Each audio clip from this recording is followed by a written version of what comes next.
First of all, if you played the video game, I'd love to know your thoughts on that. Can I be honest really quick? I'm approaching this as someone who has heard things about the game, and so there were certain elements that I would recognize, like, oh, I've seen that thing in a picture before, but I've never played the game. I'm sorry.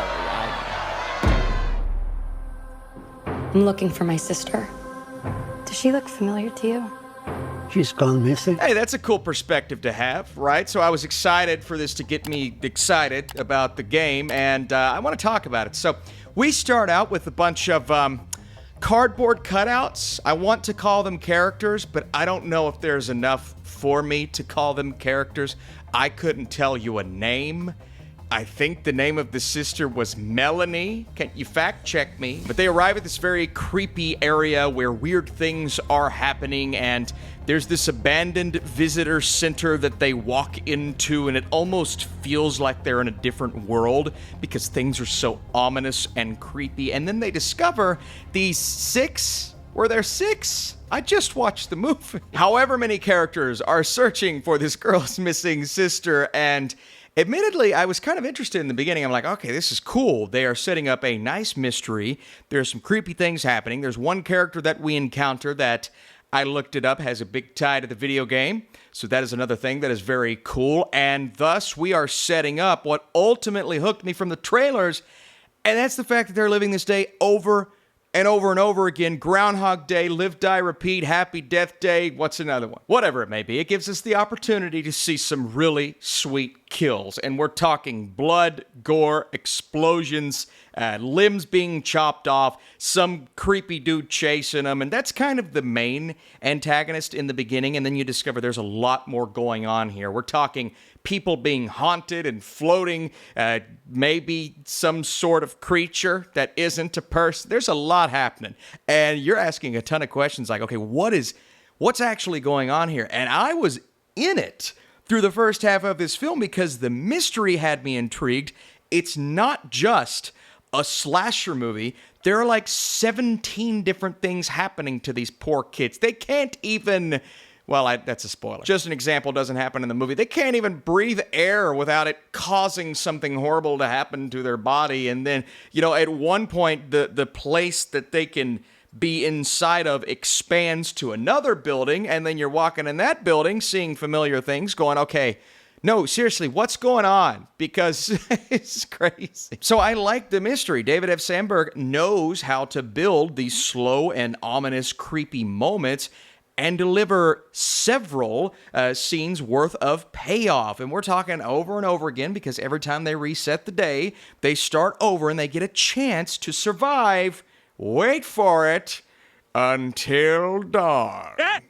He said it! He said it! No, legit, there was a moment in this movie where they say the title, and I was in the theater going, there it is! There it is! Would it have helped if we cared about the characters a little more as we were going? There are a couple, as someone who watches a ridiculous amount of content, of recognizable faces here, but they are genuinely, and I mean it when I say this, cardboard cutouts. Like, there is no trait with any of these characters other than what unites them in the beginning. We're looking for her sister. But even one of the characters, they say, dude, you're replaceable. She dates a different guy or girl every 3 months.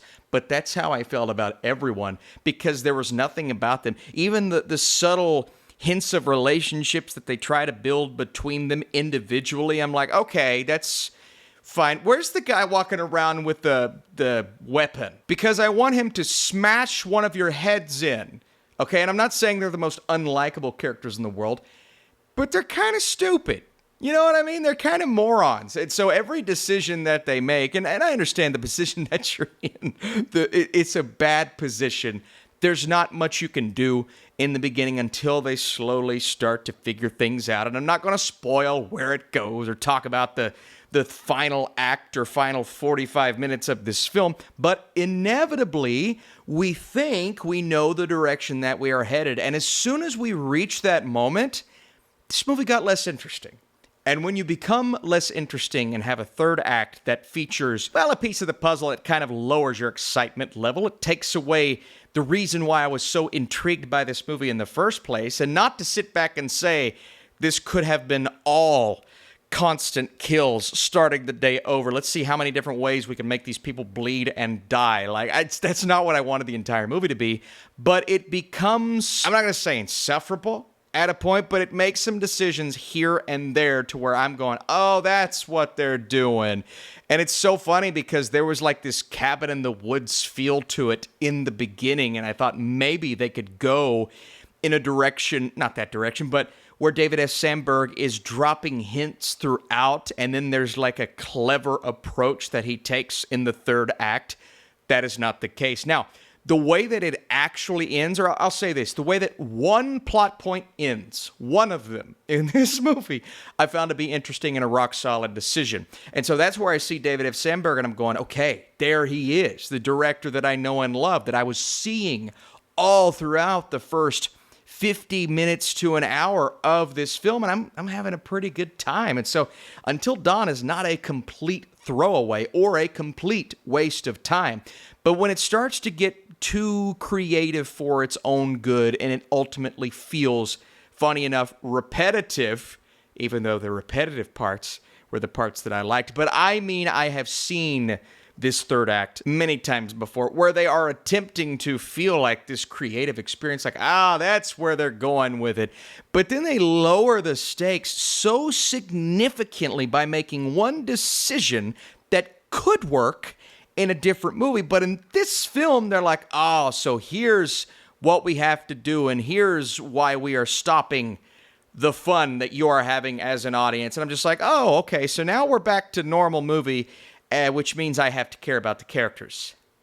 And I just didn't. And when you don't write your characters in an interesting way, and you cut off the thing that is really fun in the beginning of this movie that I admittedly was having a blast with, ultimately the final product becomes a bit of a bust. And I do think David F. Sandberg still showcases that elite level of horror filmmaking towards the end of this movie, but it's the film's decision-making, specifically parts of the script where I'm going, well, I'd love to know, what does the game do? There were definitely Easter eggs from the game in this movie, one in particular that I thought was really cool, even though I didn't get the full context of it, but overall, I just don't know if this is serving the game. I think this got me more interested in things that aren't in this movie, aka in the game. Was that their goal? Do the characters in the game, are they just boring? Are they this poorly written? Do they make this many bad decisions? There were some moments that were funny between them, and admittedly, I liked certain instances, but all in all, I'm in this for the blood, the gore, the kills, and that is fulfilled in the beginning, and so that's where Sandberg was able to shine. I just really love the concept here. It's the latter portion that it fell off. Also, if you want to support this channel, leave a comment, drop a like, all those beautiful things. Until Dawn is a blood-soaked blast for around half of the runtime. This concept comes to life in a creative way and allows our characters to meet their maker several times in often hilarious ways. It truly leans into this time-warping world and delivers for a good bit. Unfortunately, the fun stops when this script has to continue on from that idea. It is hard to care about any of these cardboard cutout characters, which ultimately becomes its downfall. There's only so much a movie can do like this before it inevitably falls off a cliff. And that's kind of what happened to Until Dawn. But, if you're looking for a really fun, unique, not really, sort of concept, then I think you're going to have a good time with this until you don't. All right, I'll see you later on. Bye-bye.